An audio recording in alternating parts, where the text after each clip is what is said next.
Yeah, definitely good momentum to use. Like I said, I kept myself in the tournament with a good back nine today. We'll see how far back I am going into tomorrow, but overall, definitely pleased with the back nine, and I'm probably going to need another low number tomorrow if I'm going to want to keep the pace. Scottie Scheffler just did something at the 3M Open that even his own fans could barely believe. And if you think you've seen him at his most dominant, wait until you hear how close he came to blowing the entire tournament before turning it into one of the most electric back nine performances of his career. So stick around, because by the end of this, you'll understand exactly why the world number one calls this a pretty frustrating stretch of golf 1 minute and then goes full destroyer mode the next. It all started rough, real rough. After a wild back nine the day before and a shaky front nine on day 3, Scheffler was staring down the barrel of a tournament slipping away from him, the kind of stretch that would rattle most players out of contention entirely. But this is Scottie Scheffler we're talking about, the number one ranked golfer on the planet, and number one golfers don't fold, they adjust. In his own words, staying patient was the only way to survive that opening stretch, and patience is exactly what turned into an explosion once he made the turn. Because what happened next wasn't just good golf, it was borderline video game numbers. Scheffler caught fire and started stacking birdies, one after another, clawing his way back into a tournament that looked like it might be over for him just hours earlier. And then came the shot that had everyone on their feet, the eagle on 16. Picture this. The pin had been moved up, turning the hole drivable, a green light for anyone bold enough to take it. Scheffler took his shot, pulled it slightly offline, but somehow still gave himself a golden opportunity with an uphill chip. And then it happened. The ball rolled and dropped. Eagle. The crowd erupted. That single moment completely shifted the tone of his round and, honestly, his entire tournament. By the time he walked off 18, Scheffler had carded a back nine of 29 shots, 7 under par on 9 holes alone, turning what started as a disaster into one of the most dangerous charges of the week. Now here's where it gets even more interesting, because Scheffler wasn't playing this tournament alone. For 3 straight days, he was paired with Hideki Matsuyama, arguably the most respected iron player in the world and one of the most dangerous scorers on tour when he gets hot. And according to Scheffler himself, playing alongside Matsuyama was almost effortless. He called him an easy pairing, someone who stays even-keeled, strikes the ball beautifully, and plays at a rhythm that makes the whole round feel smoother. 2 of the best players on the planet, grinding side by side for 3 consecutive rounds at TPC Twin Cities, feeding off each other's intensity. And if you're a golf fan, that pairing alone is must-watch television. But here's the twist that makes this whole story even wilder. This wasn't even the tournament's biggest headline.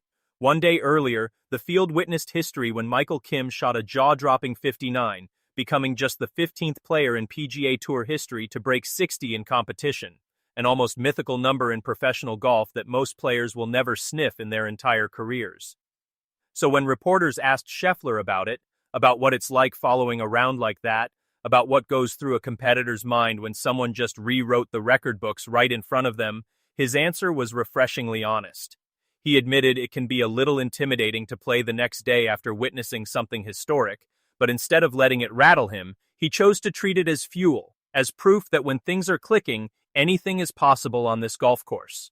And that mindset, that relentless refusal to be intimidated by circumstances outside his control, is exactly what makes Scottie Scheffler who he is.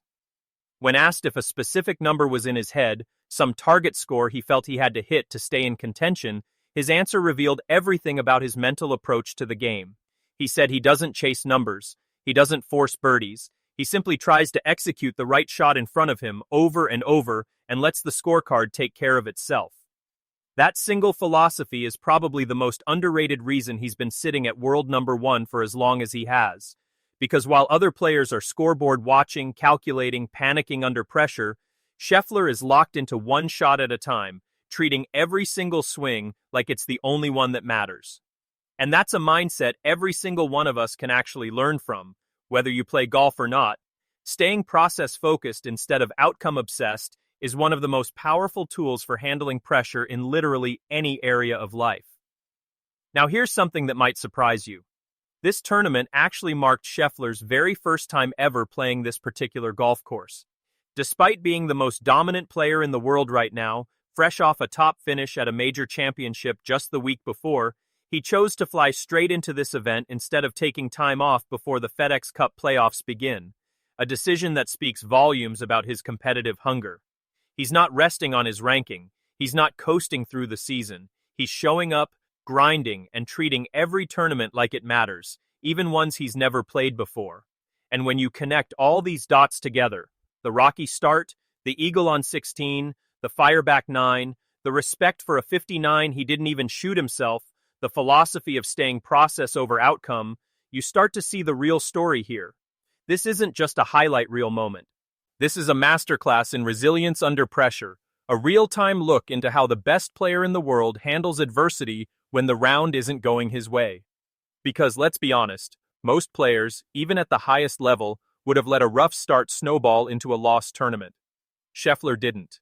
He stayed patient, trusted his process, and delivered when it mattered most, setting himself up for a real shot at the title heading into the final round. And that brings us to the question you should be asking right now. With momentum like that heading into the last day, could this be the round where Scottie Scheffler completes the comeback and takes the trophy? Or will the pressure of chasing a leaderboard that's absolutely stacked with red numbers finally catch up to him?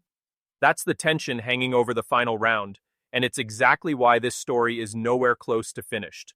If you found this breakdown insightful, make sure you smash that like button, subscribe if you're new here, and drop a comment below telling me who you think takes the trophy. Because trust me, you do not want to miss what happens next in this tournament, and we'll be right here breaking it all down the moment it does.